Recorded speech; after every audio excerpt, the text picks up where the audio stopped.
पहला प्यार, love at first sight, एक प्रेम कहानी। हर किसी को कभी ना कभी प्यार होता ही है और कहते हैं पहला प्यार भुलाए नहीं भूलता कोई।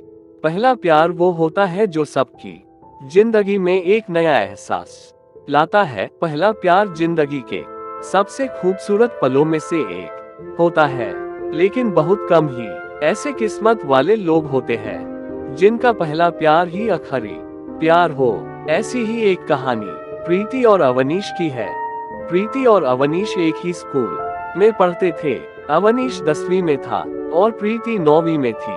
वो दोनों एक दूसरे को पसंद करते थे, लेकिन कभी किसी की हिम्मत नहीं हुई एक दूसरे को ये बोलने की। उन दोनों की आंखों में एक दूसरे के लिए प्यार साफ दिखता था। दोनों रोज स्कूल की असेंबली के समय एक दूसरे को देखते थे और दोनों के चेहरे पर मुस्कान होती थी।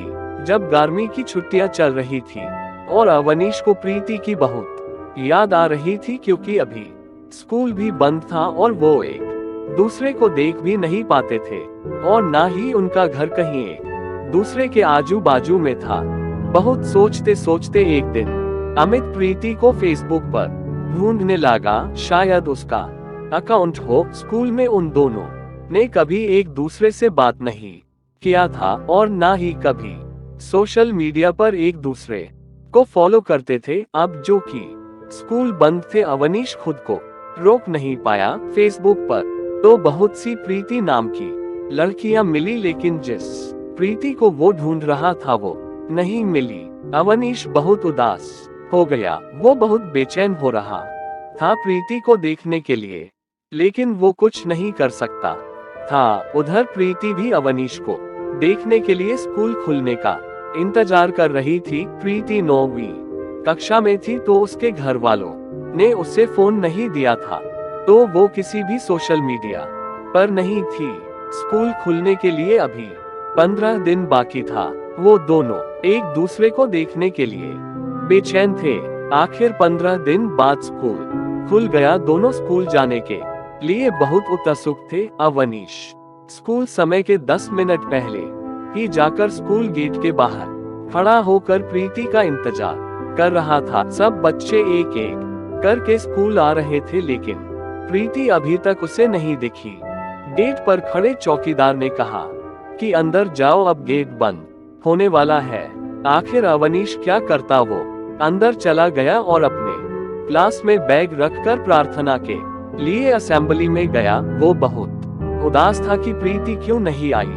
आज स्कूल का पहला दिन है, क्या हुआ होगा उससे। अवनीश का ध्यान प्रार्थना में बिल्कुल भी नहीं था। जब प्रार्थना खत्म हुआ और सभी बच्चे अपने अपने क्लास में जाने लगे, तभी अवनीश ने देखा कि प्रीति अपने क्लास के लाइन में सबसे पीछे खड़ी थी, तो वो समझ गया कि प्रीति लेट आई होगी। अवनीश उसे देखकर बहुत खुश हो गया। अवनीश उससे बात करना चाहता था। एक बार ऐसा हुआ कि अवनीश और प्रीति की नजर मिली। दोनों के चेहरे पर मुस्कुराहट थी। दोपहर में जब लंच टाइम हुआ तो अवनीश प्रीति से बात करने की कोशिश कर रहा था। इसी कारण उसने अपना टिफिन भी नहीं खाया था। वो प्रीति के क्लास के बाहर ही चक्कर लगा रहा था कि कब उसे मौका मिले प्रीति से बात करने का और वो उसे स्कूल के बाद रुकने के लिए बोल सके। तभी थोड़ी ही देर में प्रीति को क्लास से बाहर आते हुए देखा।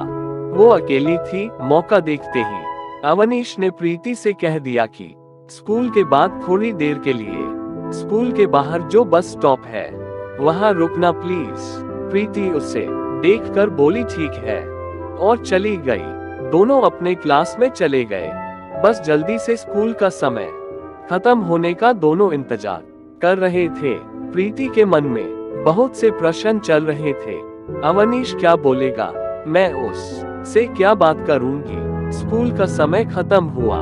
सभी बच्चे अपने घर जाने के लिए निकल गए। प्रीति और अवनीश भी स्कूल से निकले और बस स्टॉप पर गए।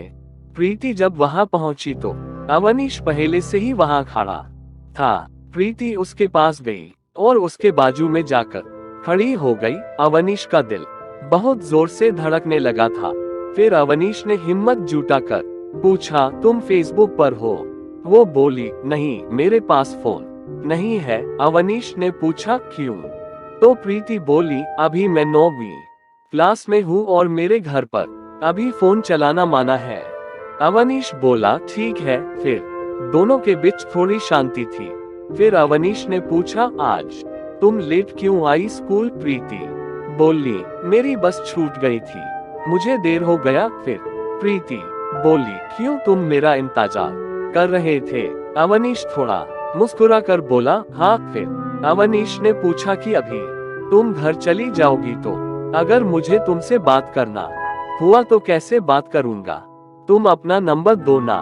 प्रीति बोली, क्या बात करना है तुम्हें? अवनीश बोला, ऐसी कोई बात नहीं है, लेकिन फिर भी अगर बात करने के लिए मन हुआ तो। प्रीति बोली कि मेरे दोस्तों के पास मेरे पापा का नंबर है, उनको मुझसे बात करना रहता है या कुछ काम रहता है तो वो उस पर फोन करते हैं, लेकिन मैं तुम्हें वो नंबर नहीं दे सकती। और तभी प्रीति की बस आ गई और वो अवनीश को बाय बोलकर चली गई। अवनीश उधर ही रुका था थोड़ी देर तक और सोच रहा था कि वो प्रीति से कैसे बात करे। यही सोचते सोचते वो घर चला गया। उससे प्रीति की बहुत याद आ रही थी। उधर प्रीति भी रात भर सोई नहीं, उससे वो सब बात याद आ रही थी जो उसके और अवनीश के बीच हुई थी बस स्टॉप पर। आज पहली बार दोनों ने एक दूसरे से बात किया था। अगले दिन फिर दोनों स्कूल में मिले, दोनों खुश थे एक दूसरे को फिर से देख कर। कुछ दिनों तक ऐसा ही चलता रहा। वो दोनों बस स्टॉप पर थोड़ी देर के लिए मिलते और फिर अपने अपने घर चले जाते।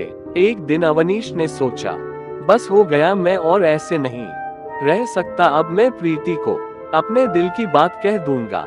फिर क्या, अगले दिन बस स्टॉप पर प्रीति से मिलने गया तो बहुत ही हिम्मत जुटा कर गया था। अवनीश अंदर से बहुत घबराया हुआ था कि प्रीति क्या बोलेगी।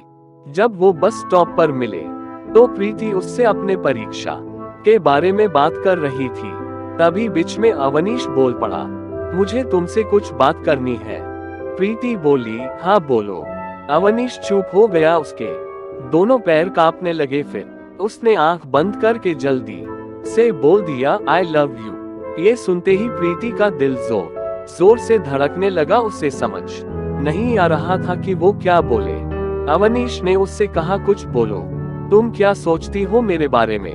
प्रीति चुप ही थी। अवनीश ने कहा, मुझे इंतजार रहेगा तुम्हारे जवाब का, और उधर से चला गया। प्रीति उधर ही रुकी थी। फिर कुछ ही देर में बस आई और वो भी चली गई। दोनों रात भर सोए नहीं। प्रीति सोचती रही, क्या बोलूं मैं अवनीश को? ये सब जो हो रहा है सही है या गलत है? अवनीश बेसब्री से कल का इंतजार कर रहा था प्रीति के जवाब के लिए। अगले दिन अवनीश स्कूल पहुंचा और देखा कि प्रीति आज स्कूल ही नहीं आई तो वो और ज्यादा बेचैन हो गया। प्रीति स्कूल क्यों नहीं आई? उसके मन में ऐसे बहुत से प्रश्न चल रहे थे। वो किसी को कुछ पूछ भी नहीं सकता था। वो नहीं चाहता था कि स्कूल में ये बात किसी को पता चले और प्रीति को कुछ परेशानी हो। वो बस प्रीति के बारे में ही सोच रहा था। पढ़ाई में बिल्कुल भी ध्यान नहीं था उसका। स्कूल खत्म हुआ तो वो सबसे पहले बस स्टॉप गया जहां वो रोज प्रीति से मिलता था। कुछ देर वही खड़ा था और फिर उदास होकर घर चला गया, इसी उम्मीद में कि कल जब प्रीति स्कूल आएगी तब उससे सब पूछ लेगा। अगले दिन प्रीति स्कूल आई थी और स्कूल के बाद वो उसी बस स्टॉप पर अवनीश से मिली। प्रीति के आते ही अवनीश उससे पूछने लगा, क्या हुआ था? कल तुम स्कूल क्यों नहीं आई? प्रीति बोली, कुछ नहीं, लेट हो गया था। अवनीश ने बोला, तो क्या हुआ, लेट ही आ जाती जैसे पहले आई थी देर से। प्रीति बोली, नहीं, ज्यादा लेट हो गया था क्योंकि मैं लेट सो कर उठी थी। अमित मुस्कुराने लगा और फिर पूछा कि क्या सोचा? मैंने तुमसे कुछ कहा था कल।